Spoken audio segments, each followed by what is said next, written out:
শেখ হাসিনার ভাগ্নি টিউলিপ সিদ্দিককে দুর্নীতির মামলায় ১৪ মে জিজ্ঞাসাবাদের জন্য তলব করেছে দুর্নীতি দমন কমিশন। স্টার হাউজিং লিমিটেডের কাছ থেকে ঘুষ হিসেবে ফ্ল্যাট নেয়ার মামলার তদন্তে আসামি হিসেবে বক্তব্য দেওয়ার জন্য দুদকে হাজির হতে বলা হয়েছে। একই মামলার আরেক আসামি রাজউকের সাবেক সহকারী আইন উপদেষ্টা শাহ খসরুজ্জামান ও সর্দার মোশাররফ হোসেনকেও ১৪ মে তলব করা হয়েছে। এছাড়া ৪৯ কোটি টাকা অবৈধ সম্পদ অর্জনের অভিযোগে নোয়াখালী ৩ আসনের সাবেক এমপি মামুনুর রশিদের বিরুদ্ধে মামলা করেছে দুদক।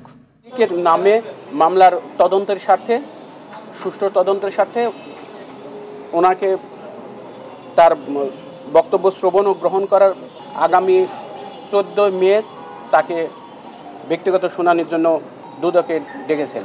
আয়কর নথি এবং জাতীয় পরিচয়পত্রের যে ঠিকানা, বাংলাদেশের যে ঠিকানা, সেই ঠিকানায় পত্র প্রেরণ করা হয়েছে।